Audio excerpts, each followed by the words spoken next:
Hi everybody, going to make a video, hopefully make a couple of videos today. I'm going to try and talk about a few things in this video, if I can, and those will be the following: learning languages in general, so how to commence learning a language, um, that applies to any language, and then I'm going to talk a bit about learning Chinese, and then if I can, I will talk a little bit about my trip to China, which is coming up. It's all very exciting. So, firstly, I think I might start with how to um, attack languages from the beginning. Now, as you know, I'm a big fan of the Teach Yourself series. I think they're great. They're fantastic. Um, I think they're great for beginners. I also like Pimsleur. I tend to start off with Pimsleur if I can and then move on to Teach Yourself, because Teach Yourself can be, as good as it is, it can be a little bit difficult for a complete beginner. But what Teach Yourself has, I've noticed, with some languages they have the complete books and they have also these getting started type books. So getting started in Mandarin Chinese, and they probably have getting started in Russian or, which are obviously simplified. So it's kind of a bit like a Pimsleur in the sense that it's more limited in vocabulary. They might want to get you speaking quicker. In the long run, it's probably not good, but in the short term, I think they are very good, because if you don't have time to, if you know you're going somewhere and you need to, learn some of the basics pretty quickly, then you don't have time to do the complete Teach Yourself. The complete Teach Yourself, which I have for other languages like Indonesian and Hungarian and so on, I used them for a long time before I even went to the country. So the plan is, study Teach Yourself for a year and then go overseas. But in this case, if you've only got a month or two or a few weeks, then before your trip, then I'd recommend getting one of these. They're very good. Now, I didn't know anything about Mandarin Chinese. I didn't know any Chinese at all. I made a video about learning Chinese last year, in regards to Cantonese. I wanted to learn Cantonese, but since I'm going to China, I think I'll be probably investing in Mandarin. Yeah. So what I do is typically, you don't know anything about the language. You do not know anything about the language. So it's, and another thing also, this book does not teach you Chinese characters. Now, my view on Chinese characters is that you have to learn them, and you have to learn a lot of them.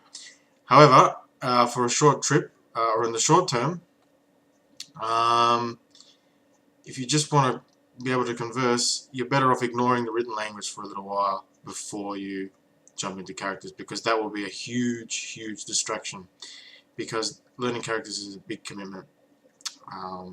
So yeah, I think that I would probably learn the language for 3 to 6 months, learning to understand and speak by using pinyin, and then move on to characters. So this book teaches you basic things, typical scenarios. This is my family, blah blah blah. Hello, ni hao, and talking about greetings and stuff like that. But it's pretty good. There's a lot of stuff in there. For me, it's plenty at this stage. And what I do is I've been listening in the car lately, because I've been so busy I haven't had a chance to actually learn Chinese, study Chinese at home. So when I'm in the car, I've been doing that. I mean, I've been so busy with other things and doing Indonesian at uni now, so and working and stuff. So in the car, I listen to Chinese. I've had a flick through the book, but largely it's been listening, and that's an important thing, I think. Instead of trying to force ourselves to nail things down right from the beginning, which I've done before, I think it's better to get used to the sounds, because as we know, Chinese is a tonal language, so we need to get used to that, because we do not, if you're an English speaker, We're not used to. You won't be used to having to recognize or reproduce tones. So it's a good idea to just relax and just get used to the sound of Chinese, and just even have it on in the background. Some days I've been paying attention and trying to pick out words and stuff. Other days I sort of tune out, but it's all sort of there in the background. I consider this warm-up stage very important. Um, yeah, I think it's very important because, especially the language that you've never learned before, and you've never learned a language which has any sort of link to it.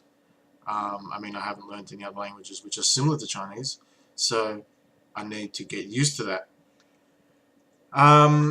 It's good to hear the sounds, hear the native speakers say the words. Obviously, the words have the tones, but I do not like, because at the beginning of the book, they explain pronunciation, and they just have a bunch of tones, and the native speakers just goes through all the different tones. I can't stand listening to that. I find it boring. I find it difficult, and I don't think it's helpful for me at all. I prefer listening to the dialogues, hearing the tones, and I'll hear them, and other times I won't hear them. That's okay. All part of the exposure process, because no Chinese person learns tones on their own. I mean, when you learn your first language, you don't learn the intricate details of the grammar or structure of your native language, and you don't learn the sounds on their own. You learn. You hear the words, you hear the sentences, and you just need a lot of exposure. And you're better off learning the tones with words, together with the word. It's going to be a hell of a lot easier. That way you'll learn the word, and you'll learn to recognize the tone in that word. It's much more practical and much, much easier. That's not to say that you'll get it right all the time. You won't. But it's better doing it that way than learning tones separately, where you have nothing to apply it to, nothing to connect it to. You're better off learning a whole lot of vocabulary with the tones. It makes sense to me. Anyway, so that's a good thing about Chinese. That's the challenging thing about Chinese. However, from what I know, everybody likes to say, and everybody loves to exaggerate the difficulty of every language. That seems to be the case, especially native speakers. I mean, how would they know? It's their first language. They don't really remember learning it. But people love to say how difficult Chinese is, especially native speakers and also other people who haven't even learned Chinese. And yes, that is true. It is a difficult language in terms of writing. That is hands down. That is different, because there is no alphabet. Okay, we have traditional characters. Now you have the option of learning simplified characters too, but still, you need a lot of characters. You need thousands and thousands to be able to read and function in that language, obviously. So that's one disadvantage about Chinese, where there isn't an alphabet like, say, English or Korean or, well, English. Forget English, it's not phonetic anyway, but say a phonetic language like Indonesian or Italian or Finnish or something like that, or even Korean, where you have an alphabet, or Russian, you have an alphabet too, which you can learn pretty quickly. You don't have that luxury in Chinese, so it's tough. However, if you're not as interested in learning to write, and it's entirely up to you, if Chinese is not your main focus, then you can certainly get away with just learning to speak and understand as much as you can. The tones are there. They're a challenge. Probably not as difficult as what people say, but I don't know yet. I haven't not too far into it. The grammar, though, is much, much, much easier than other languages. European languages especially, It's very, very simple. So in a way, Chinese is a very easy language to learn, in a way. Every language has its challenges.